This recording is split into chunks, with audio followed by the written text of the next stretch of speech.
Baik. Assalamualaikum warahmatullahi wabarakatuh. Hadirin jemaah yang saya hormati, Ibu dan Bapak sekalian, kita lanjutkan kajian kita malam ini tentang sedekah, ya.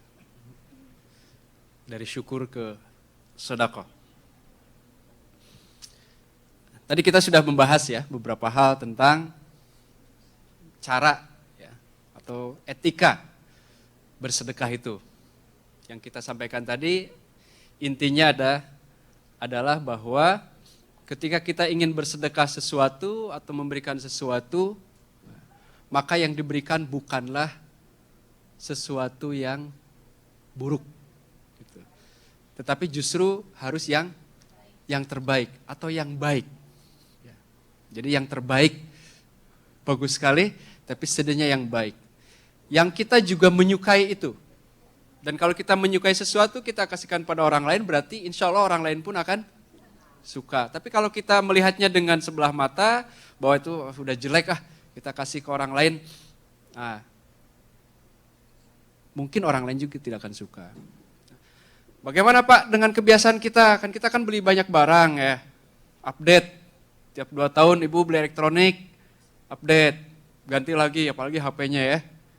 Mungkin. Kalau orang di Indonesia sering ganti HP Pak. Tahun depan ada merek ini keluaran terbaru. Wah, bedanya dikit sekali dengan yang lama itu. Ganti. Nah, itu bukan dalam, kalaupun kita mau memberikan itu pada orang lain, bukan dalam pengertian bahwa kita sudah jelek, kita tidak menyukainya dan apa ya. Tetapi memang saya sudah tidak perlu. Saya tidak perlu itu dan mungkin orang lain memerlukan. Saya kira beda perspektifnya ya. Beda cara pandangnya. Tadi melihat barang yang sudah jelek, yang sudah buruk. Ya. Apalagi dalam ilustrasinya adalah buah-buahan, tanam-tanaman dan lain-lain. Ya. Itu jangan kita berikan pada orang lain. Nah, aspek lain yang saya kira menarik Ibu dan Bapak sekalian terkait dengan bersedekah ini adalah komunikasi antara anggota keluarga. Ibu dan Bapak, ya mungkin pasangan suami istri juga harus berkomunikasi. Jangan sampai salah satunya, kalau bahasa Sundanya berehan, orang Jawa bilang nyah nyoh. Nih, bawa aja, nih. Gitu. Salah satunya. Tapi nanti misalnya suaminya tidak begitu, gimana? Atau sebaliknya, suaminya nyah-nyoh. Nyah-nyoh itu, Pak Amin Rais sering menyebut istilah itu. Gampangan. Gampangan tuh mudah ya. Apa sih Bu bahasa Indonesianya? Enggak hitungan itu. Kalau ada apa, kamu perlu itu, kamu bawa aja. Wah ini masih, enggak bawa aja, enggak apa-apa. Nah, kita hidup berkeluarga. Kita hidup berkeluarga, ada suami, ada istri. Mungkin suaminya bekerja, mungkin istrinya bekerja, artinya dua-duanya bekerja. Karena apa? Karena kalau sudah pasangan suami istri, harta yang di rumah itu milik bersama. Jangan misalnya kita beranggapan, saya yang kerja, ya sih saya pasti ngikut saya. Kalau saya kasih ya dia harus ikut kasih. Ya, tidak seperti itu. Atau sebaliknya. Jadi memang ternyata di dalam bersedekah pun ada etikanya. Etika terhadap orang yang akan diberikan, etika tentang barangnya, dan etika berkomunikasi apa saja yang harus diberikan. Ada satu hadis yang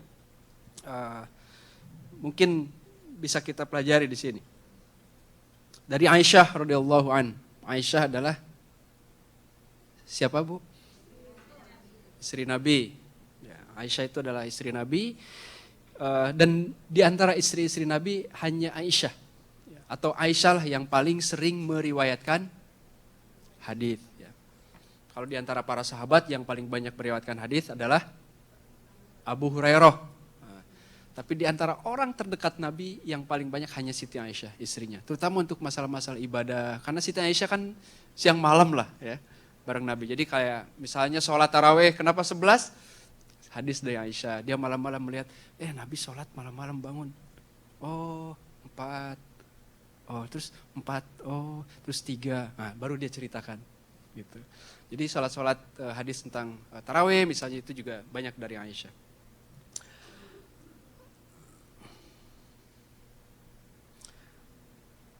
Idza anfaqatil mar'ah. Idza anfaqatil mar'ah. Apabila seorang perempuan berinfak, bersedekah atau menafkahkan sebagian minat ta'am dari makanan yang mereka miliki, min ta'ami baitiha. Apabila seorang perempuan berinfak dengan makanan yang ada di rumahnya atau masakannya yang biasa di rumah itu.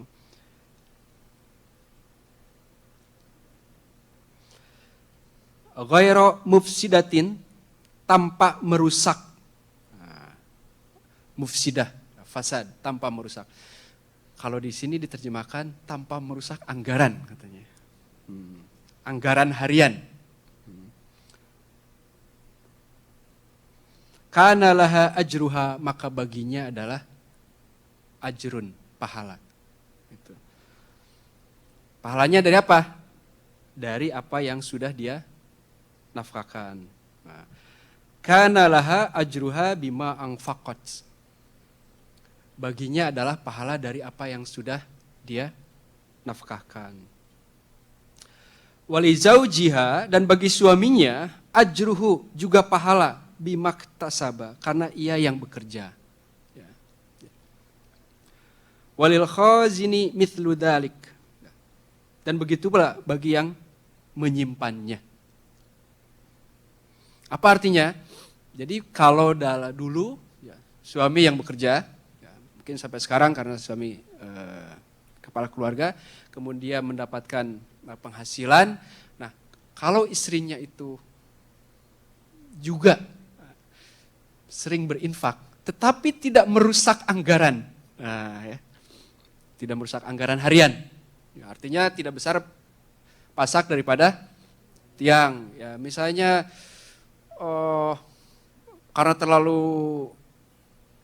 nyah-nyoh, ya, terlalu berehan, terlalu baik, dia ngambil, oh nih nyumbang banyak sekali. Kemudian anggaran rumah tangganya goncang, ya, karena mungkin terlalu besar gitu yang disumbangkan, sementara infak untuk anaknya, untuk keluarganya itu terkurangi. Gitu. Nah, jadi ada aspek keseimbangan di situ. Tapi kalau ibu tetap menyimpannya dan memeliharanya dari keluarga itu, maka itu juga pahala. Jadi disinilah saya kira konsepnya moderat di dalam Islam itu. Kita dianjurkan berinfak, bersedekah, tetapi pada saat yang sama juga bagaimana kita tetap menjaga ya keutuhan rumah tangga di satu sisi dan juga stabilitas ekonomi dari keluarga. Ya.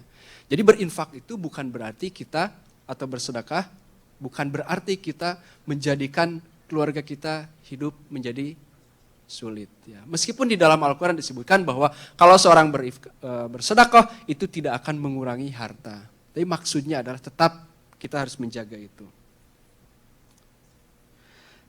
Wala yanqudhu ba'duhum ajra ba'di syai'in. Sebagian dari mereka tidak mengurangi sedikit pun pahala atas sebagian yang lain. Kalau harta yang diperoleh suami yang bekerja itu dipelihara, digunakan untuk keperluan sehari-hari dengan baik, maka itu juga pahala. Dan kalau itu disumbangkan atau disedekahkan untuk keperluan sehari-hari, untuk keperluan yang lain, tanpa mengurangi risiko, ya kalau bahasa ini sekarang ya, risiko harian, itu juga pahala. Jadi kalau gini ya, ternyata Islam juga mengajarkan manajemen keuangan keluarga ya manajemen keuangan keluarga. Betapa kita atau seorang yang bertugas mengatur itu, terutama di keluarga adalah ibu kita atau istri kita, ya harus juga punya kemampuan untuk memanage keuangan keluarga. Nah, ada satu ilustrasi yang lain yang dalam hadis disebutkan. Jadi kalau seorang muslim itu memasak, katanya masak sayur, maka perbanyaklah kuahnya. Jadi kalau masak sayur Pak, perbanyak kuahnya katanya. Terus gimana? Nah, datang ke tetangga, ke saudara kita, tetangga kita. Nih, mau merasain gak nih masakan saya? Kata, saya buat tongseng, tapi kuahnya banyak sekali. Dagingnya sedikit. Itu hanya ilustrasi saya kira. Bisa kalau kita pahami secara letterlock, secara tekstual, nanti saya masak gulai, kuahnya banyak gitu ya. Ya dagingnya jarang-jarang gitu, sulit sekali harus dicari ya. Itu ilustrasi, Bu. Ilustrasi betapa di dalam Islam itu kebersamaan penting, termasuk dengan cara berbagi. Ada yang sedikit pun bukan berarti kita tidak bisa berbagi. Ya. Bahkan kalau masak sayur katanya dalam hadis disebutkan ya, perbanyak kuahnya kemudian datang ke tetangga Anda. Tetangga, orang dekat kita menikmati bersama. Ini masakan kita loh hari ini katanya, tongseng. Terus yang nerima, makasih ya pas dilihat kok tongseng ini kayak lebih dari gulai ya. Kalau tongseng kan airnya sedikit ya. Ini terlalu banyak kuahnya. Tetapi dalam Islam disarankan begitu. Berbagi. Baik, kita masuk kepada ayat berikutnya. Nah, kata untuk zakat tadi lebih identik dengan infak. Tetapi ada juga kata yang digunakan yaitu sodakoh. Gitu ya. Jadi sebetulnya ayat tentang zakat itu kata yang paling banyak digunakan di dalam Al-Quran adalah sodakoh. Ya. A'udzubillahi minasyaitonirrajim. Innamas sodaqatu lil fuqara'i wal masakini wal 'amilina 'alaiha wal mu'allafati qulubuhum wa fir riqab wal gharimina wa fi sabilillah wa banis sabil. Faridatun minallah wallahu alimun hakim. Sesungguhnya sodakoh itu adalah, kata sodakoh ini identik dengan kata zakat. Jadi zakat itu adalah salah satu bentuk sodakoh. Sodakoh yang mana? Sodakoh yang wajib. Kenapa? Karena ada sedekah, sodakoh juga yang tidak wajib, yang bahasa Indonesia dipakai kata sedekah. Nah, jadi sedekah itu sudah bahasa Indonesia, meskipun kalau kita rujuk dalam secara bahasa itu ada dalam bahasa Ibrani ya, bahasa orang Yahudi, juga mereka punya kenal konsep itu, sedekah. Ya. Tapi dalam bahasa Indonesia, sedekah itu lebih identik dengan harta, ya, memberikan sesuatu. Meskipun konsep sodako itu sendiri lebih luas ya. Anda sering tersenyum pada orang juga bentuknya sodako. Ya. Jadi kalau ingin banyak sodako harus banyak tersenyum. Apa benar gitu Ustaz? Ya coba aja. Semakin Anda banyak memberi, semakin juga Anda banyak menerima. Coba aja senyum sama orang lain. Nanti disenyumi enggak? Senyum balik. Sedekah saling memberi. Ya tapi juga tetap ya ada dalam budaya itu ada budayanya gitu ya. Jadi jangan kita senyum di mana-mana senyum mulu gitu ya. Suraseri sorangan gitu. Ketawa ketiwi sendirian, senyum-senyum, lagi sendirian senyum-senyum. Nanti orang ngeliatin malah takut gitu kan. Ini kok Bapak ini senyum-senyum kerjanya gitu ya. Sendiri senyum. Banyak nggak Bu sekarang yang senyum-senyum sendiri? Apalagi kalau sudah pegang mojok di pojok tuh. Ini aja senyum. Orang di sampingnya aja nggak ditanya, dia senyum-senyum sendirian itu. Wah, senyum. Ya mungkin ini juga ada dampak buruknya ya. Itu kata Einstein, Albert Einstein. Pernah mendengar ya, orang jenius di Amerika dulu, katanya teknologi nanti akan menjadikan manusia semakin idiot. Dan sekarang mulai terbukti, sudah mulai terbukti Pak. Orang pacaran, remaja, oke janjian ya, ketemu di mana? Udah di restoran A. Boleh, jam berapa? Yang ini. Siap ya? Oke. Nanti tak jemput. Oke, udah. Jemput malam, makan malam. Udah direncanakan seminggu sebelumnya, Pak. Datang. Begitu duduk di restoran, apa yang terjadi? Dua-duanya main HP. Nggak ngobrol. Begitu datang duduk, set. Datang pelayan pesan A. Udah gini sampai akhir. Senyum sendirian. Yang di depannya nggak ditanya. Gitu. Nah, jadi tabassum. Itu adalah juga bentuk sedekah. Kalau di jalan kemudian juga ada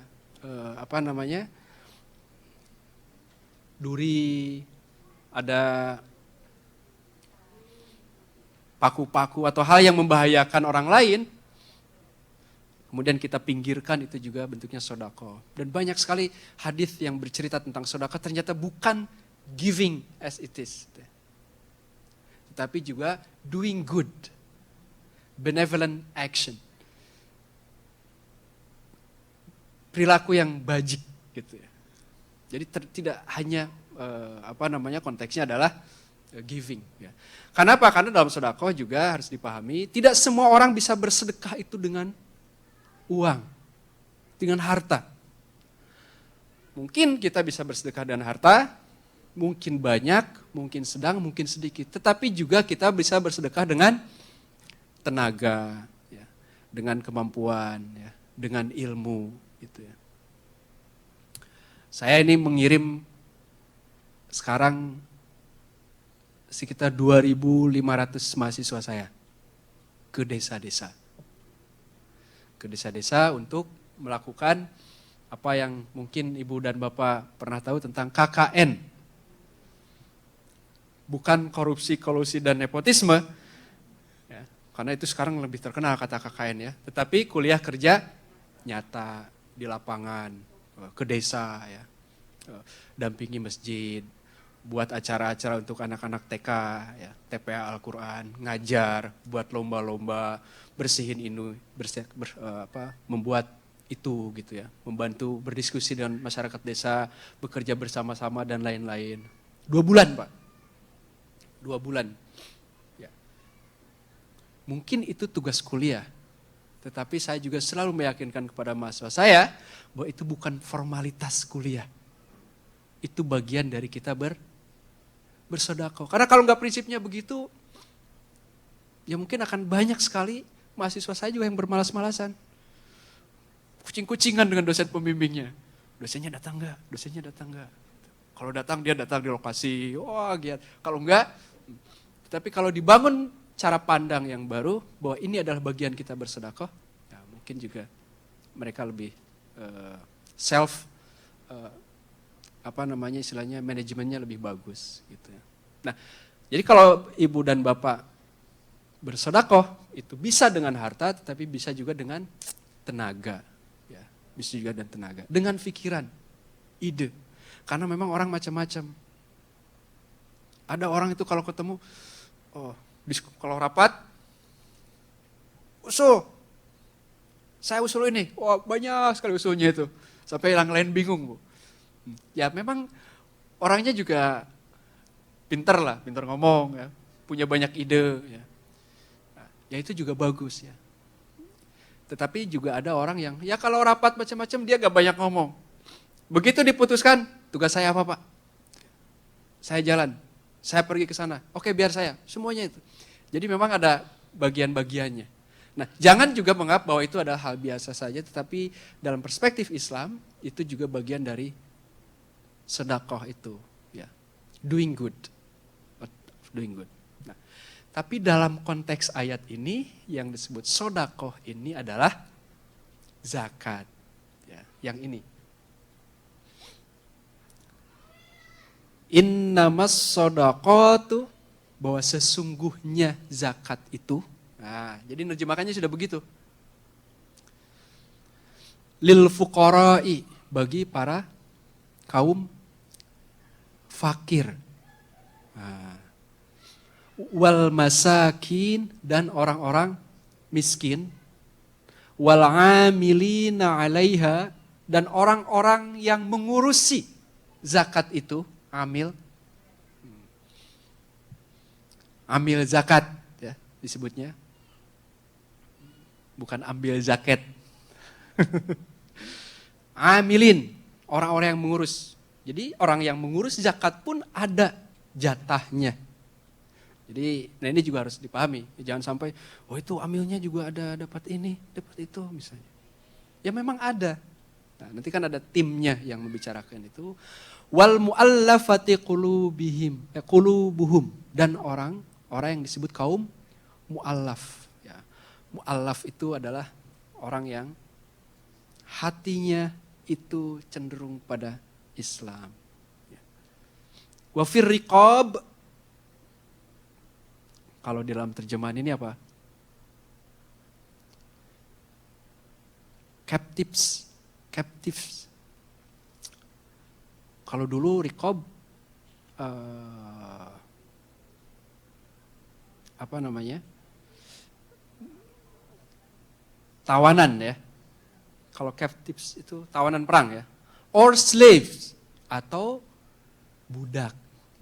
Ar-riqab itu sebetulnya lebih banyak pada jadi gini, kalau dulu orang ditawan itu tawanan perang tuh ya jadi budaknya, slaves ya. Slaves of the winner. Jadi kalau menang perang ini menjadi tawanannya. Tawanannya bisa dipekerjakan A dan B. Sama ketika Indonesia juga dijajah ya. Pribumi itu menjadi slaves, ya. Budak penjajah. Wa fir riqab wal gharimina, dan orang-orang yang berhutang. Wa fi sabilillah, dan orang-orang yang berada di jalan Allah. Wa ibnis sabil, dan orang yang dalam perjalanan. Faridatan minallah, ya. Impose, wajib, ya. Obligation. Jadi sedekah itu wajib. Wallahu alimun hakim. Nah, mungkin kita lihat satu-satu. Sebetulnya besok kalau sempat saya putarkan satu film pendek sekali, ya, 5 menit mengilustrasikan tentang ini. Nah, tapi saya kira tidak malam ini. Lil fuqara, kaum fakir. Siapa sih fakir itu? Fakir itu adalah orang yang tidak mampu. Kalau bahasa kerennya below poverty lines. Di bawah garis kemiskinan. Jadi bukan lagi miskin, tapi di bawah garis miskin. Ya. Kenapa? Karena mereka tidak memiliki penghasilan, ya. Tidak memiliki penghasilan yang tetap. Dan apa yang dia makan itu juga hanya dari orang lain. Jelas dia kesulitan. Dan kata hadis, kalau orang yang sudah fakir itu sangat rentan sekali untuk menjadi kafir.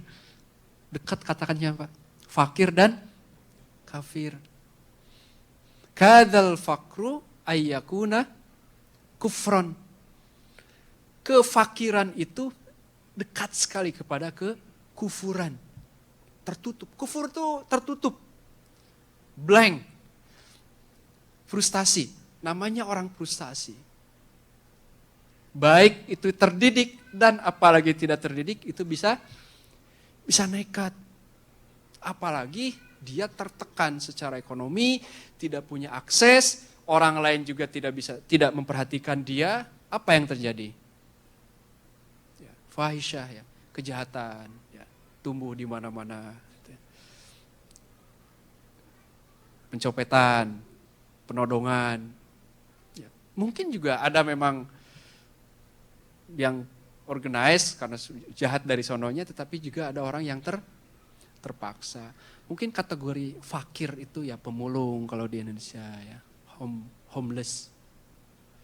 Kemudian juga pengemis atau ya mereka tidak punya pekerjaan. Tapi di Indonesia pengemis itu adalah pekerjaan.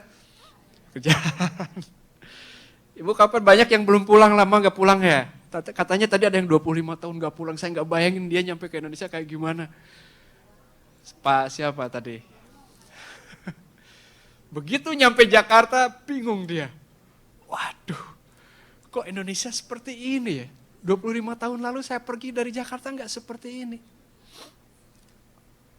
Kotanya lebih besar daripada LA. Lebih padat. Dan orangnya lebih kaya-kaya daripada orang LA. Kenapa? Lu jalannya penuh, bergerak aja susah. Betul nggak Bu? Udah yang terbiasa di sini stres deh. Dan setelah itu setiap lampu merah ada minta-minta pengemis. Saya pernah ditanya itu Pak. Karena kebetulan datang juga orang dari pas acara pertukaran pemuda Muslim Indonesia Australia, yang dari sana itu, Hilman katanya, why so many beggars here katanya. Saya jawabnya bingung Pak. Begitu datang, wow it's wonderful. I can't imagine that Indonesia is so big. Jakarta is so big. Hotel ini kan, gedungnya kan tahu sendiri lah, Jakarta tinggi-tinggi Bu. Sekarang macet banyak, kalau Ibu lihat kanan kiri jalan pulang Jakarta besok tuh, kanan kiri tuh yang dibangun Pak. Dan kalau lihat gambarnya, wah itu udah kayak Chicago deh atau New York. LA saya kira enggak, enggak tahu. Nah, mewah begitu. Tapi kemudian keluar tol bandara ya, mulai di kota, nah apa nih ke tujuan ke Bogor. Banyak pengamen. Saya bilang saya enggak tahu. Pura-pura aja gitu ya. Perasaan dulu gak sebanyak ini deh. Apa yang terjadi ya? Banyak. Fakir, fukara. Jadi mereka memang harus dibantu. Tapi kalau teman pengemis di Indonesia, pemerintah sudah punya kebijakan ya. Nanti Ibu dan Bapak juga jangan karena sudah terbiasa di sini, oke, ada giving. Practice sudah dibiasakan, bersedekah, ada banyak pengemis, nanti kasih. Nanti tiap perempatan ada Bu. Gitu ya. Dan recehnya nggak bakalan cukup, gitu ya. Nggak bakalan cukup. Dan pemerintah daerah itu sudah melarang memberikan uang untuk para pengemis. Kenapa? Nah, karena ada indikasi itu lebih terorganisir, ya, terorganize. Jadi kalau sore-sore nongkrong itu nanti pengemis tuh anak-anak ya, anak jalanan, pengamennya. Perempatan sana, perempatan sini, sore-sore tunggu aja di situ. Ada jemputan, mereka jalan rombongan, nanti jemputan mobil, jemputnya pakai mobil Pak. Jemput pakai mobil, naik ganti pakaian, mobilnya nanti jemput rombongan lain, baru pulang ke rumahnya. Gitu ya. Jadi sangat terorganisir dan itu juga rawan dengan apa yang disebut perdagangan anak, ya. Perdagangan anak, human trafficking atau children trafficking. Itu di Indonesia agak rawan, ya, agak rawan. Kenapa rawan? Al-faqr, ya, kadal faqru. Kalau itu rawan kejahatan lah kalau sudah level seperti itu. Nah bedanya faqr itu dengan miskin, kalau orang miskin itu yang punya penghasilan. Kita bekerja. Tetapi mungkin pekerjaan kita, penghasilannya tidak cukup, ya, cukup banyak, tidak cukup untuk memenuhi kebutuhan kita sehari-hari, cenderung kurang. Ya. Tetapi ada reguler, ya. Berangkat atau subuh pulang ke pasar, jadi bakul apa gitu ya, atau jalan jajan. Kalau di sana kan banyak yang keliling pakai ini ya, tanggungan ya. Tanggungan. Anak-anak jajan berapa jajannya? Lihat aja anak-anak aja jajannya harganya segitu gitu. Misalnya 500 rupiah ya, makanan. Nah, kira-kira apa istilahnya itu? Lebihnya itu berapa sih dari segitu gitu ya. Dan lain-lain. Jadi miskin itu adalah orang-orang yang punya penghasilan tetapi tidak cukup. Wal amilina 'alaiha, dan amil atau orang yang mengelola zakat. Siapakah amil itu? Ya, mereka yang ditunjuk oleh komunitasnya.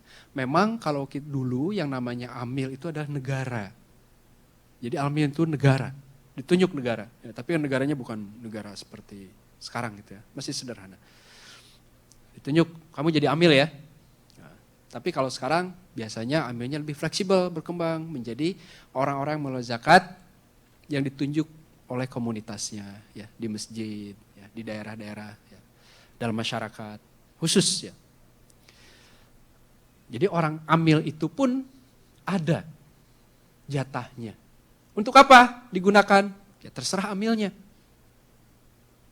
Kalau amilnya mau menggunakan dana itu untuk operasional, silakan. Ya, terserah itu kesepakatan masyarakat itu sendiri. 1, fuqara, 2, masakin, dan yang ketiga, amilin. Ya. Keempat, wal mu'allafati qulubihim atau qulubuhum. Orang-orang mu'alaf, yaitu orang-orang yang hatinya simpatik, dekat kepada Islam. Atau mulai simpati dengan Islam. Atau kalau dalam bahasa yang lebih populer dan masyarakat diterjemahkannya, mu'alaf itu identik dengan orang-orang yang baru Islam. Ya. Tapi di sini sebetulnya tidak harus, Pak. Jadi jangan, nah ini juga penting. Ini kan komunitas muslim nih. Anda juga berinteraksi dengan banyak orang yang non-muslim. Zakat ini penting dipahami, konsep mu'alaf. Mu'alaf itu tidak selalu berarti orang yang sudah masuk Islam. Dalam pengertian pindah agama. But those whose heart inclined, ada simpatik. Oh Islam ini ya dekat gitu, tidak memusuhi. Orang dekat dan dia masih bukan, dia non muslim gitu, tapi dekat sekali dan mulai belajar Islam dan lain-lain. Nah, ketika itu kita tidak bisa, oh dia masih belum Islam.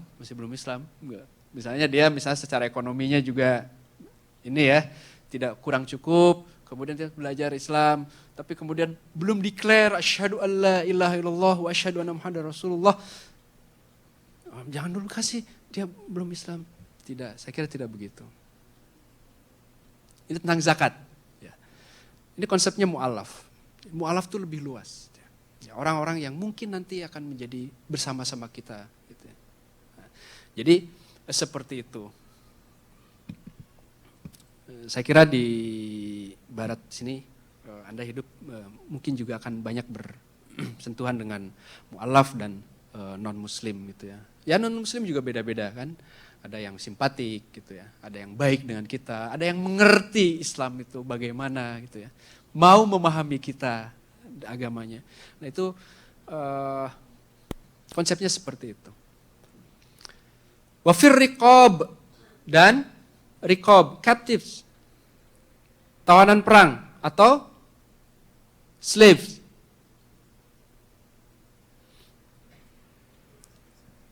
Budak. Nah, sekarang masih ada budak enggak? Tidak ada. Tidak ada Pak, betul Pak? Enggak ada, Amerika sudah dihapus ya. Dulu Amerika perbudakannya kuat sekali. Tapi sudah dihapus. Di beberapa negara di Afrika, negara muslim masih ada. Karena apa? Karena memang dalam Islam ini belum sempat dihilangkan. Meskipun Rasul ketika ada pelanggaran-pelanggaran terhadap agama, hukumannya adalah membebaskan budak.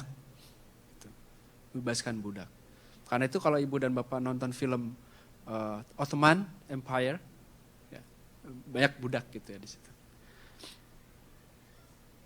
Nah terus siapa dong yang sekarang kita sebut budak itu?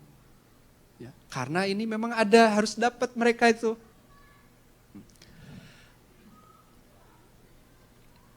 Nah pertanyaannya, kalau yang diperbudak ada enggak? Orang yang masih diperbudak ada enggak? Hah? Diperbudak jabatan. Kalau kata lagu Bento. Mungkin yang diperbudak masih ada. Mungkin masih ada. Atau captive, siapa captive itu? Orang yang ditawan. Yang ditahan karena musuh, karena yang ditahan ada enggak? Banyak ya? Banyak. Nah, di Indonesia juga sama. Tahanan penuh, apalagi di Amerika. Tahanan tuh penuh, Pak. Overload. Ya, overload. Jadi, Masdar F. Mas'udi menafsirkan mungkin untuk sekarang konsep ar-riqab itu bukan dalam pengertian budak seperti kita masa lalu. Slaves, ya. Kamu saya beli, kamu jadi budak saya. Bukan seperti itu. Tetapi juga orang-orang yang mungkin dalam kondisi diperbudak. Ya. Saya kira kita bisa melihat itu dalam banyak kasus. Gitu ya. Orang yang menderita karena diperbudak. Nah, tapi yang menarik Pak Masdar menjelaskan bahwa mungkin juga bahwa ar-riqab itu adalah orang-orang yang berada di dalam tahanan. Kalau misalnya kita punya family kenalan ya, yang sedang ada di tahanan, ya itu bukan dimusuhi. Dia jahat? Ya. Tapi dia sudah ditahan dan sedang mempertanggungjawabkan perbuatannya. Sudah. Judgment kita itu sudah tidak boleh lagi berlebihan. Nah, tinggal bagaimana mendekatinya. Saya kira ini juga relevan. Jadi konsep zakat itu juga untuk orang-orang yang bisa seperti itu. Orang-orang yang ditahanan. Gitu. Didatangi komunitas kita. Kalau di sini saya nggak tahu. Kalau ada orang-orang Indonesia yang ditahan misalnya ya. Karena berbuat kesalahan. Mungkin juga bisa didekati. Jadi konsepnya rahmatan lil alamin. Itu baru kerasa saya kira. Baru kerasa di situ. Selanjutnya adalah al-gharimin. Orang-orang yang berhutang. Those in debt. Punya hutang enggak Pak? Ibu punya? Punya. Saya punya? Banyak. Saya kira tidak normal kalau manusia tidak berhutang. Katanya begitu.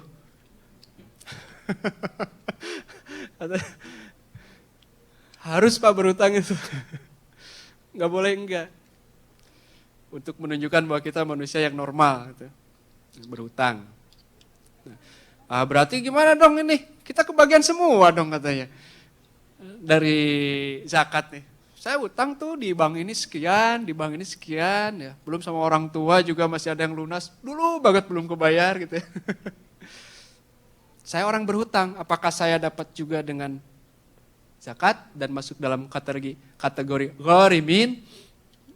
Nah, yang dimaksud itu adalah orang yang bangkrut. The bankrupt. Orang yang memang mungkin pernah lah setiap orang di sini, mungkin pernah lihat ada orang yang tadinya itu maju gitu ya. Bisnisnya kaya, penghasilannya oke. Ya kita, si A. Kemudian 10-15 tahun kemudian kita ketemu di dasar Pak. Kita aja yang gak jadi apa-apa kok kayaknya sudah alhamdulillah. Ini dia itu tadinya bangkrut. Dan sudah bangkrut bukan saja hartanya habis tapi dia dililit utang. Nah ini. Jadi konsep gharimin itu sebetulnya identik dengan orang yang dililit utang. Dililit utang. Artinya dililit apa? Ya memang tidak sanggup lagi untuk membayarnya. Sudah tidak sanggup membayarkannya. Ya mudah-mudahan kita terbebas dari orang yang dililit utang ya. Tapi kita tetap berutang. Ya saya kira jangan takut, itu memang biasanya normal saya kira. Tetapi kita bebas dari orang yang dililit utang.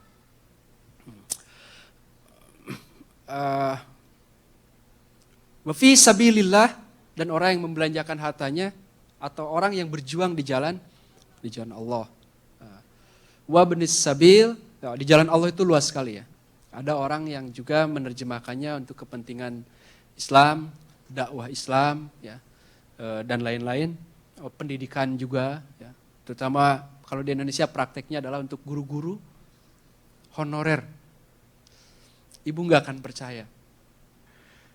Kalau di Indonesia masih ada yang namanya guru honorer itu ya, mungkin 50.000 atau 100.000 per jam Pak, bukan. Sebulan. You can imagine. Tapi mereka ngajar terus Pak. Ngajar di TPA. Ya. Masih ada. Dan itu menjadi perhatian betul. Orang yang mau berjuang untuk mendidik anak-anak dapat 100.000 bukan per jam seperti di sini. Bukan per hari, tetapi per bulan. 150.000 sebulan. Nah gimana? Mana Kang Oki nih? Rokok aja di sini 150.000 sebungkus. Ini sebulan Pak, dan itu betul. Ini menjadi perhatian madrasah-madrasah ya. Nah, sementara di sisi yang lain juga manajemen untuk pengelolaan sekolah juga ya mungkin belum modern. Ada juga sekolah yang bagus ya, yang apa namanya guru-gurunya bagus ya, bagus dibayarnya dan lain sebagainya. Wabnis sabil dan orang-orang yang berada di dalam perjalanan. Siapa mereka? Ibu dalam perjalanan enggak ini? Sudah menetap apa masih dalam perjalanan? Pasti ya? Sampai akhir nggak akan balik? Insya Allah. Nah, orang yang berada dalam perjalanan, tetapi tidak semua dong. Nah, di sini kan juga banyak ini yang lagi sekolah nih. Nah, dulu kita zaman sekolah, wah kita kan sedang dalam perjalanan mas. Kita dalam perjalanan, ada di luar negeri, ya 2 tahun, 3 tahun nanti balik lagi. Nah, dapat dong katanya dari zakat. Ya ente dapat bayaran gitu. Ini orang yang berada dalam perjalanan tetapi kehabisan bekal. Ya. Orang yang kehabisan bekal. Saya kira ibu dan bapak pernah menemukan itu. Pernah didatangi orang yang kehabisan bekal. Gimana sikapnya ibu? Percaya apa enggak?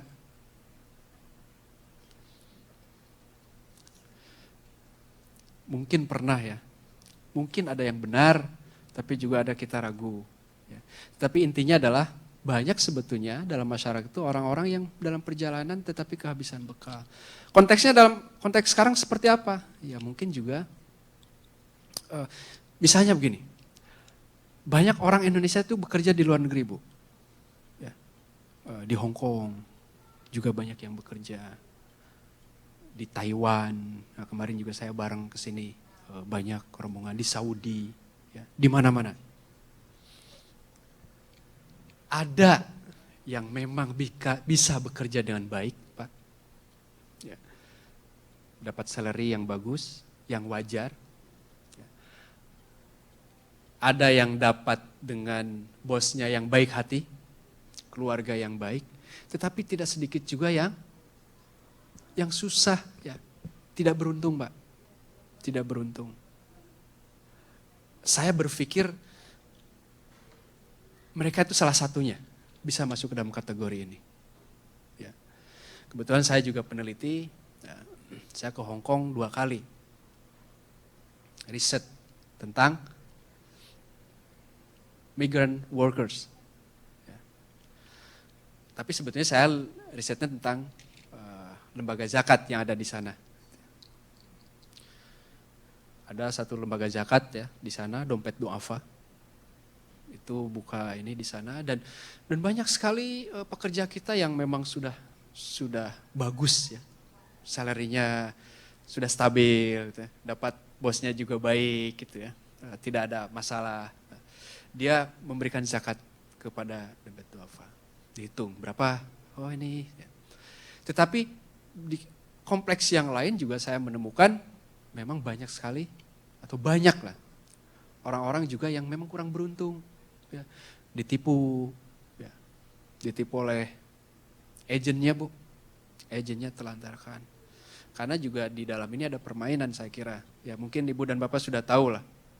Sudah tahu. Ada orang yang dijanjikan sini 2 tahun akan dipotong ya.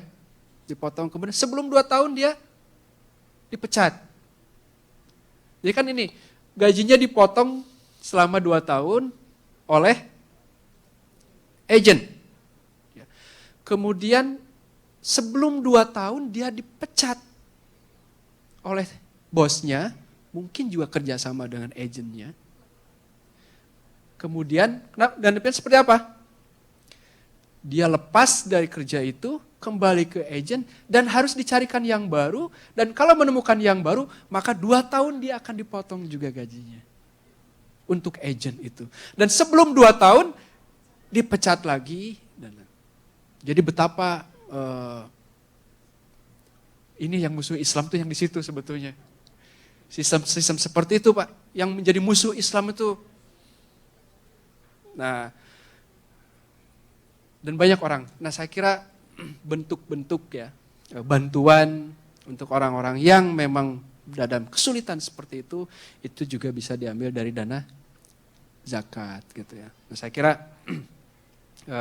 ini penting ya. Nah, nanti kalau di sini berada dalam perjalanan, misalnya sekarang siapa ada Mas Aji dan Mas Mas Fahmi, sekolah ya itu sudah ada yang mengcover, tidak dalam kategori Ibnu Sabil. Nah, wallahu alimun hakim. Allah Maha mengetahui dan Maha adil. Nah, Ibu dan Bapak sekalian saya kira itu ya mudah-mudahan mulai minggu depan saya kira Amil akan banyak bergerak ya. Ngambil zakat, sedekah dari Ibu dan Bapak sekalian dan insya Allah apapun kondisi kita saat ini ya kita menjadi ahli sedekah ya. Ahli zakat ya, ahli untuk berinfak dan insya Allah ya apa yang kita infakkan itu tidak akan mengurangi apa yang kita miliki. Saya kira itu saja untuk malam ini. Terima kasih. Nun wal qalami wa ma yasturun. Billahi taufiq wal hidayah. Wassalamualaikum warahmatullahi wabarakatuh.